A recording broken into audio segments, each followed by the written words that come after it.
I sit at my desk in the office of the comptroller of the currency, surrounded by stacks of financial compliance paperwork. My cubicle is tidy and unremarkable, much like the image my family has of me, Anna Reynolds, 32, the quiet one, with the safe little government job, nothing to see here.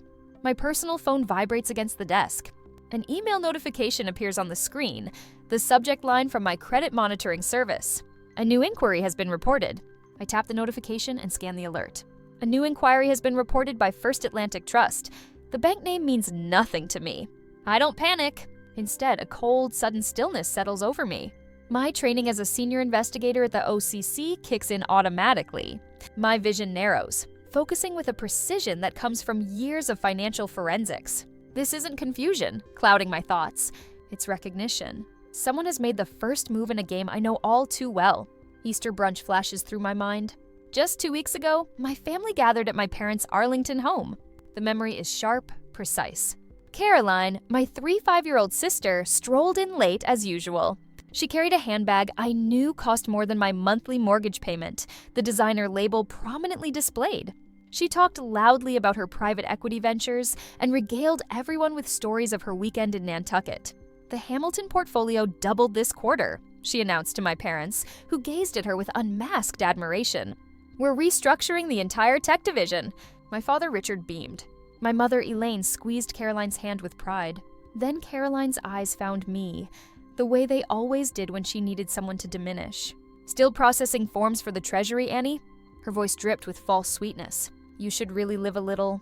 I'd smiled and said nothing. The role I'd perfected since childhood. Later, I watched from the kitchen window as she climbed into her new Range Rover, $68,000 worth of gleaming metal, and sped away. Her spending lately had been astronomical, far beyond what her tech firm's salary could possibly cover. Now, staring at this credit alert, the pieces click into place. I slip my phone into my pocket and walk with measured steps to one of the soundproof meeting rooms. Once inside, I close the door and dial Caroline's number. She answers on the 4th ring. Annie, this is a surprise. I'm about to head into a meeting. Caroline, quick question. My voice is soft, gentle. The voice of little Annie, the safe one. I got a weird credit alert. Did you use my details for anything by mistake? Her laugh is bright, dismissive. You're paranoid, Annie. God, your job's making you suspicious of everyone. Must be boring. My heart rate remains perfectly steady. So that's a no? Of course not. Her voice sharpens. Gotta run, big meeting. The line goes dead. I lower the phone slowly, looking at the blank screen. The mask of gentle Annie dissolves from my face. In its place settles the impassive expression of investigator Reynolds, the one my colleagues at the OCC know, the one my family has never seen. I know with absolute certainty that Caroline lied. The average person might feel betrayal, shock, or rage. I feel none of these. There's only a cold analytical clarity. My sister has made a critical error. She chose a target who specializes in financial crimes. I return to my cubicle, logging into my secure government terminal. With swift keystrokes, I access systems that few outside the Treasury even know exist. I pull up a new internal case file template and pause, my fingers hovering over the keyboard. This isn't just about a credit inquiry. This is about crossing a line that cannot be uncrossed. Once I type my name into this field, there's no going back. I type Reynolds, Anna in the subject line. Then, quietly and professionally, I begin documenting the first evidence off the record. The credit alert, the timeline, the bank, the call to Caroline, and her response word for word. I note the Easter brunch, the Range Rover, the recent spending patterns that exceed her income. As I work, the afternoon light fades outside my window. My colleagues pack up and leave. The office grows quiet, but I remain, methodical and focused. This isn't personal, not anymore. This is now case number OCCFR 23791. My family has always underestimated me. They've mistaken my quietness for weakness, my government job for a lack of ambition. They've never understood that being underestimated is its own kind of armor. Caroline will learn this lesson the hard way. I save the file and close the system. Tomorrow, I'll begin the real investigation. For now, I gather my things and walk to my old Subaru in the parking garage. As I drive home to my modest Alexandria apartment, I feel strangely calm. The quiet one with the safe little government job has just declared war. And my sister doesn't even know it yet. The next day at work, I accessed my full credit file using my security clearance credentials at the OCC. The quiet hum of the office fades as I stare at my screen. It's worse than an inquiry, There, in stark digital clarity, sits a new trade line. A $90,000 personal loan from First Atlantic Trust, approved 3 days ago. My heart rate quickens for a fraction of a second before my training kicks in, steadying my pulse. Not possible, I whisper, my fingers already moving across the keyboard. I pull the digital application with a few keystrokes. All the information is mine, my name, my flawless credit score built over years of careful financial management, my social security number, but the signature. I zoom in, studying the looping attempt at my name. It's a forgery and not even a good one. Caroline didn't even try to make it convincing. The loops are exaggerated, the slant all wrong. It's as if she considered the task beneath her full attention. The stated income catches my eye next, inflated by 6 figures beyond my actual government salary. I take a screenshot, saving it to a secure folder. I sit back in my chair, hands folded in my lap, the fluorescent lights buzzing overhead. The office continues its daily rhythm around me, phones ringing, keyboards clicking, low murmurs of conversation while my world has just tilted on its axis. Caroline has always been the star, the golden child. From childhood piano recitals to high school valedictorian to her supposedly prestigious tech position, she's been the one our parents, Richard and Elaine, proudly showcase at family gatherings. I've been the afterthought, the quiet one with the safe little government job, as they dismissively call it. They created this. Their lifelong favoritism built Caroline's sense of entitlement, layer by layer, year after year. Their constant praise fed her hubris until she believed she could take whatever she wanted, even my identity. The monitor light casts a blue glow on my face as the implications sink in. This isn't just debt, this is fraud. This $90,000 loan, tied directly to my name, could jeopardize everything I've worked for. My federal security clearance, the foundation my entire career is built on, requires spotless financial records. One hint of financial impropriety, and I'll lose not just my job, but the life I've carefully constructed away from my family's shadow. Caroline hasn't just stolen money. She's endangered my entire life, the one I built in secret, the one that actually matters. My first instinct is to call the bank, dispute the charge, and shut this down immediately. My hand reaches for my phone but then freezes midair. No, that's exactly what she expects. If I dispute the charges now, Caroline will be alerted. She'll destroy evidence. She'll craft a story for our parents about how confused I am, how I misunderstood what happened. I'll be painted as the hysterical little sister once again, while she covers her tracks. This isn't a family matter anymore. This is a crime scene. I pull up my secure browser and begin building my case file as if Caroline were any other white-collar criminal I investigate daily. My training takes over, guiding my actions with precision and calm. First, I meticulously screenshot everything. The application, the forged signature, the credit report, the loan details. Each image is dated, time-stamped, and saved to a secure server. Next, I cross-reference the loan's disbursement date with Caroline's social media accounts. Her Instagram is a catalog of conspicuous consumption. A post from just 2 days ago catches my attention. A selfie in an expansive living room with floor-to-ceiling windows overlooking the city skyline. The caption reads, "Just picked up the keys. Penthouse life. Blessed." The timestamp is exactly 1 day after the loan funds would have cleared. I access public property records next. The new penthouse condo in her name was purchased 3 days ago. The down payment, $85,000. The remaining $5,000 would easily cover moving expenses. And that designer handbag she flaunted at Easter. I lean back in my chair. The pieces now arranged perfectly in my mind. I have the motive. Her unsustainable lifestyle. I have the means. My stolen identity. I have the digital paper trail that connects everything. The trap is built. Now I just need the confession. I close the files and shut down my computer, moving with the same quiet efficiency I always have. To anyone watching, I'm just Anna Reynolds finishing her workday. Nothing unusual, nothing to see. As I walk to my car in the darkening parking garage, I feel strangely calm. Caroline has never understood the power of patience, of methodical planning. She's always been about instant gratification, impulsive decisions, and quick results. I turn the key in my old Subaru's ignition. I'm playing a longer game now. The quiet one with the safe little government job is hunting, and my sister has no idea she's the prey. 3 months have passed. I make no moves. The loan payments for the $90,000 debt appear on my monitoring alerts, each one just barely making the minimum due date. Caroline is cautious enough to avoid default, too smart to trigger immediate consequences, too arrogant to think there will ever be serious ones. I've been watching, waiting, documenting. My desk phone rings on a Tuesday afternoon. I recognize my mother's number instantly. Anna.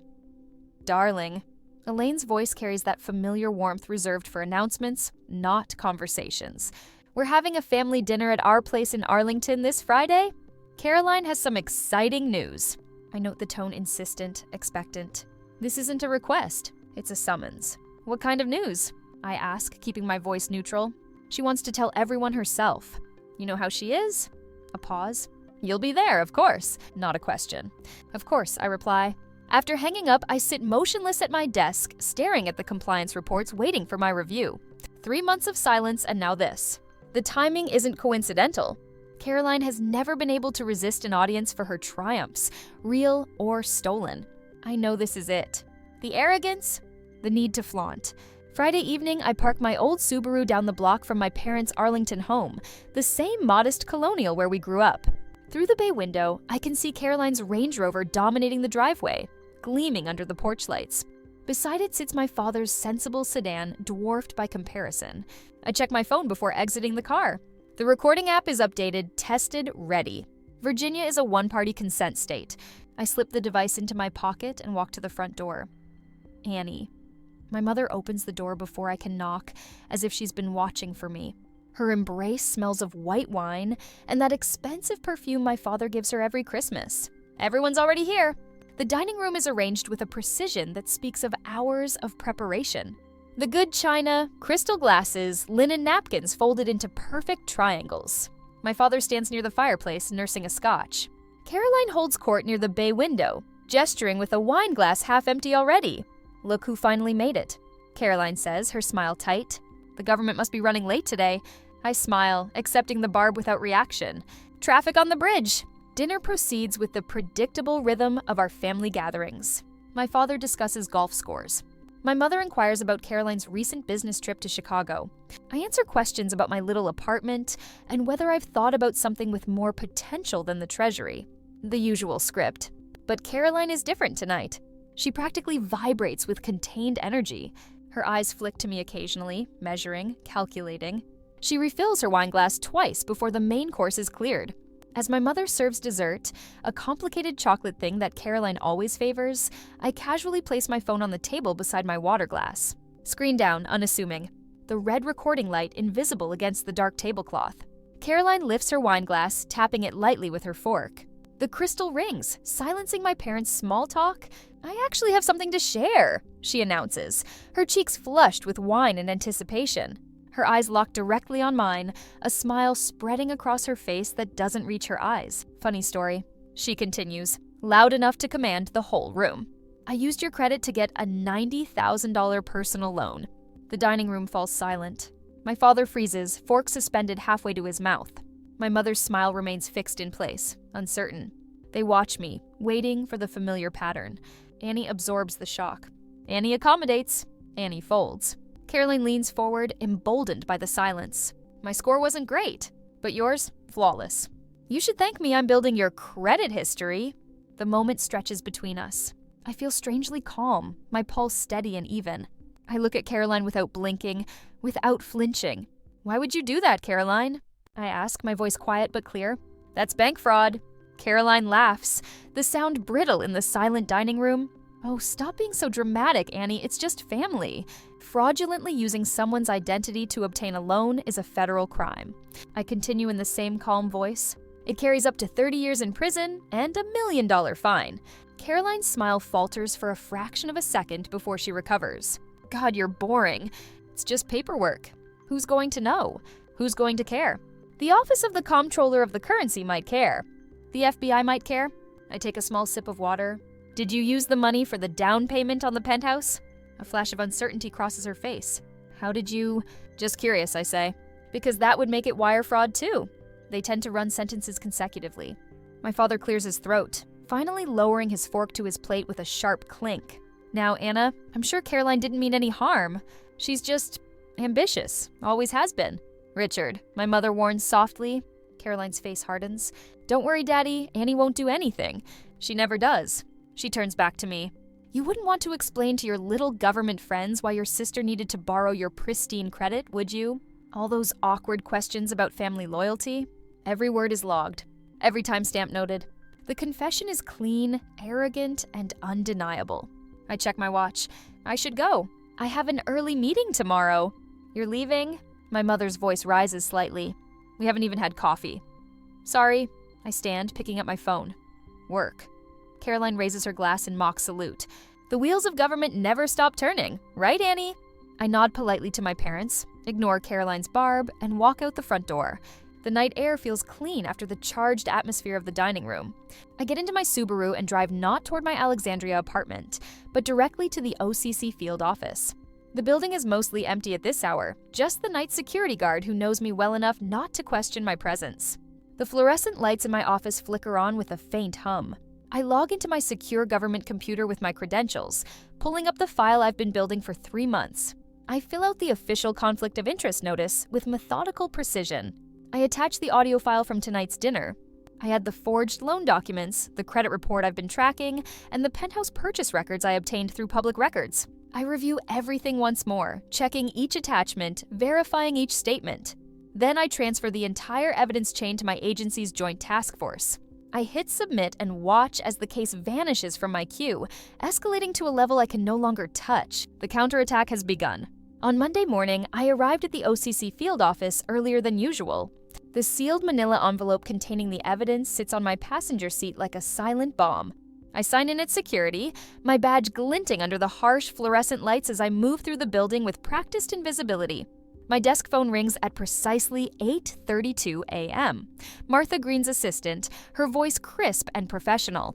Deputy Director Green would like to see you immediately, Ms. Reynolds. The walk to Green's office feels longer today.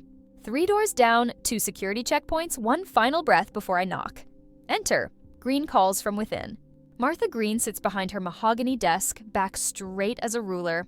At 58, she commands the room without raising her voice above a conversational tone. Her silver-streaked hair is pulled into a severe bun, and reading glasses perch on the bridge of her nose. The physical evidence binder, My Evidence, lies open before her. Reynolds, she says, gesturing to the chair across from her. Sit. I do, keeping my hands folded in my lap to prevent any unconscious fidgeting. My pulse remains steady. Green removes her glasses, setting them carefully beside the binder. I've reviewed your submission. Her eyes, sharp as a hawk's, assess me. Thorough work, clean chain of custody, irrefutable evidence. I nod once, my face a professional mask. Good work, Reynolds. This is clean. You're recused from this investigation effective immediately. The words hang in the air between us. Not a question. Not a suggestion. A fact. Delivered with the finality that comes from 27 years at the Treasury. Green closes the binder with a soft thump. The FBI and U.S. Attorney's Office have taken possession of the file. Standard protocol for family-involved cases. She leans forward slightly.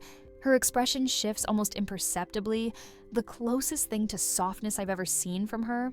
And Anna, you handled this by the book. I'm sorry it's your family. Something in her tone, not pity, but recognition. For a moment, I wonder if Martha Green has stood where I stand now. If she too once chose duty over blood. Thank you, ma'am, I say, my voice steady. Nothing more needs to be said. The federal machine I've served for years will now serve me. The case is out of my hands as it should be. The recusal protects the integrity of the investigation. Protect me. I return to my cubicle and open my email. 37 new messages overnight, each demanding compliance reviews, documentation, verification, regulatory filings. I begin methodically working through them, my fingers moving across the keyboard with practiced efficiency. Lunchtime comes and goes. I eat a sandwich at my desk. I reviewed a suspicious activity report from a regional bank in Minnesota. I analyzed transaction patterns from a credit union in West Virginia. I answer calls from field examiners in Florida and Oregon. I drive home in my old Subaru, the reliable engine humming as I merge onto the Alexandria streets. I am once again invisible. Just the quiet one with the safe government job. My phone buzzes at 7:43 p.m. My parents. I debate letting it go to voicemail, but habit wins. I answer, Anna, my mother's voice brittle with forced cheer. You seemed upset at dinner on Friday night, honey. I wanted to check on you. I remain silent, waiting. You know how Caroline is? She continued, filling the silence. She's just ambitious, always has been. She didn't mean anything by it. My father's voice cuts in, clearly on speaker. Your sister's doing important things, Annie. Those kinds of ventures require flexibility. Flexibility. The word they use when they mean bending rules. Breaking laws. I have to go, I say. My voice flat. I have a meeting. I hang up before they can respond. There's no meeting. Just the clean silence of my apartment and the knowledge that justice moves at its own pace. A week passes. The federal machine grinds forward. Invisible to those unaware of its mechanisms, but inexorable all the same. I continue my daily routine. The separation between investigator Reynolds and Anna, the sister, remains absolute. Until Thursday morning when my phone vibrates with an incoming text. Caroline, the FBI just called me. What did you do? Call me now. I stare at the screen, feeling nothing. No satisfaction. No vindication. Just the calm certainty that systems are working as designed. I take a screenshot of the text and forward it to the U.S. Attorney's Office, as instructed in the recusal protocol. 3 minutes later, another text arrives. You'll ruin this family. Mom and Dad are devastated. You're a vindictive beach. I screenshot this one too, send it to the same email address, then block her number. Evidence collection complete. Caroline's panic is merely another data point in the investigation. The next morning, I sat in conference room B with 4 colleagues. We're discussing banking integrity measures for community banks and rural markets when my phone vibrates silently in my pocket. A news alert. I don't need to check it. Across town, I know federal agents are approaching Caroline in the parking garage of her new penthouse condo. They'll be wearing dark suits, badges clipped to their belts. They'll identify themselves professionally. They'll inform her of the charges.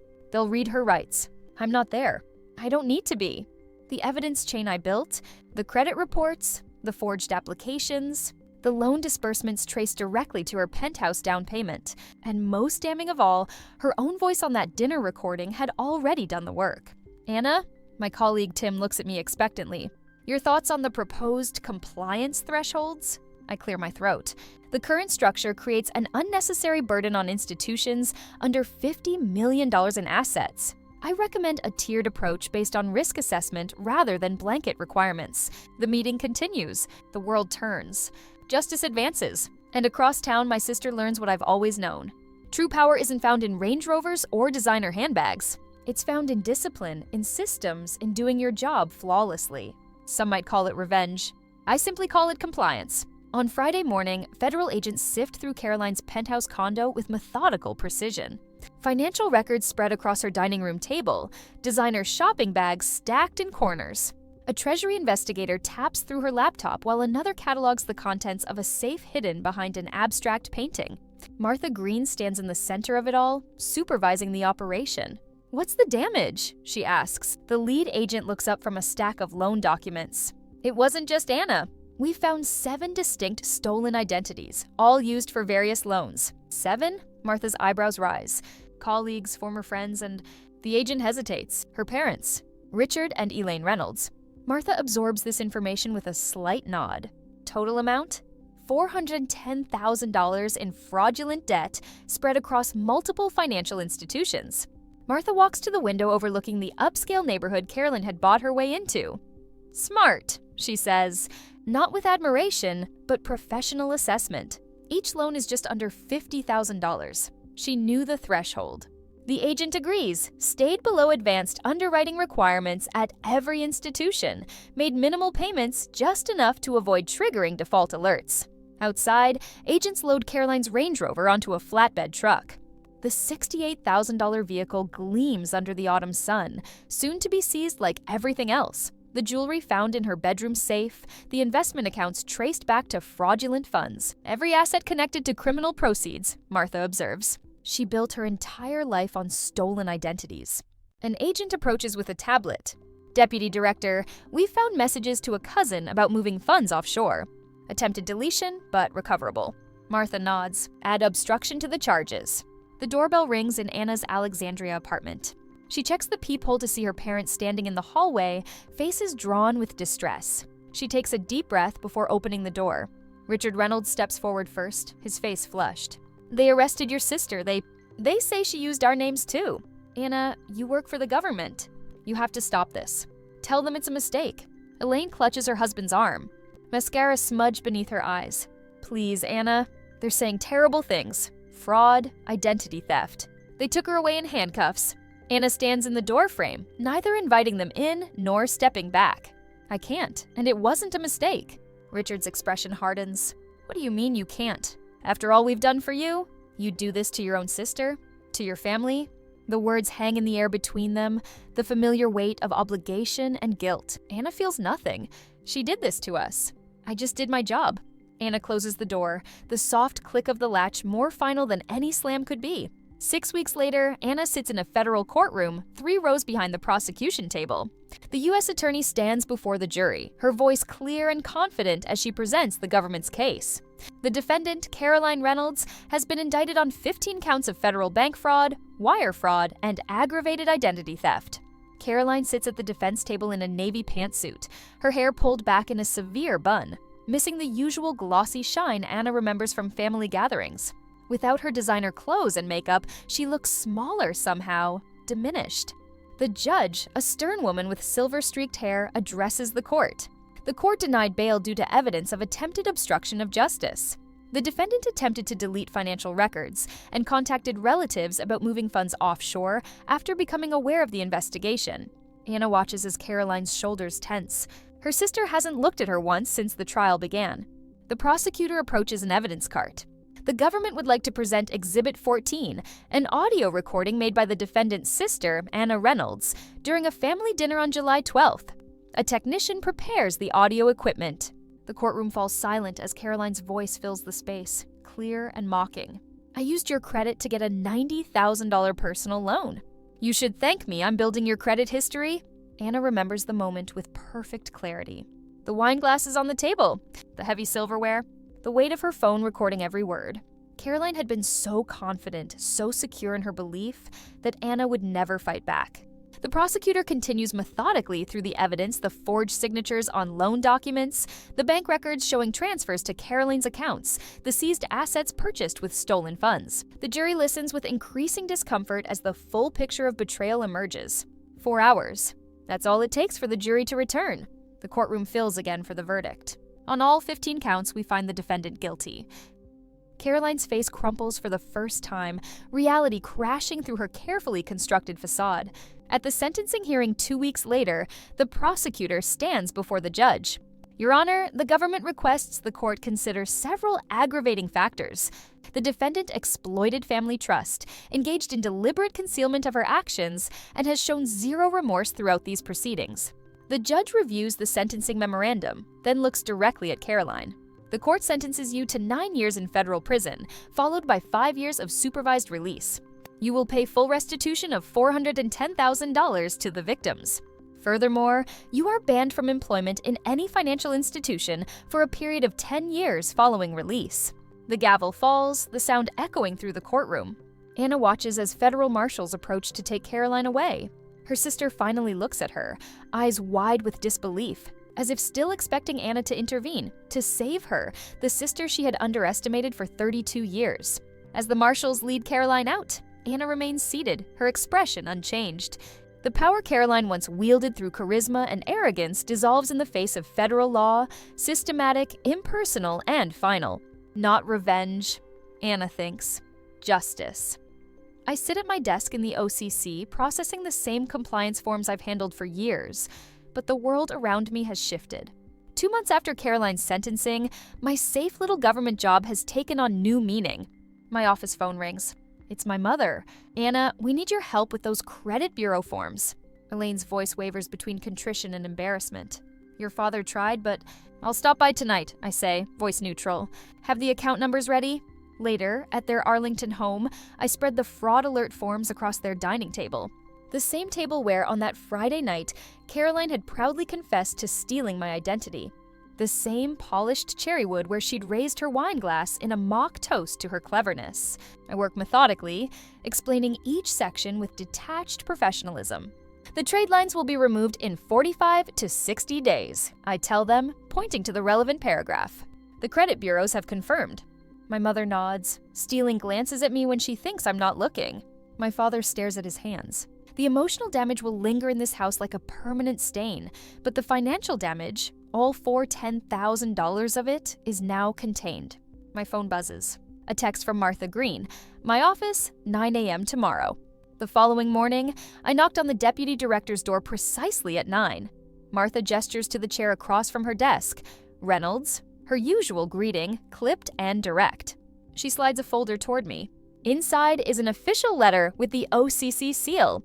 Your handling of the Reynolds case was textbook, ethical, methodical. She taps the letter, which is why you've been selected to lead our new National Anti-Fraud Task Force. I scan the document, absorbing the implications. Lead investigator, national scope, interagency coordination. The Quiet One processing forms is now the running point on financial identity theft across the country. Martha says, the closest thing to a smile I've ever seen from her. Effective immediately. I nod once, thank you, ma'am.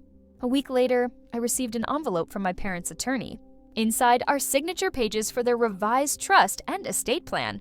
Caroline has been removed as executor and beneficiary. A no contest clause has been added. I sign where indicated and mail the documents back without comment. That evening, I stopped by their house to drop off some tax paperwork they'd requested. As I walk to my car, my father follows me down the driveway. The porch light catches the new lines on his face, the slump in his shoulders. Anna. He stands beside my old Subaru, keys jangling nervously in his hand. I wait, silent, his voice catches.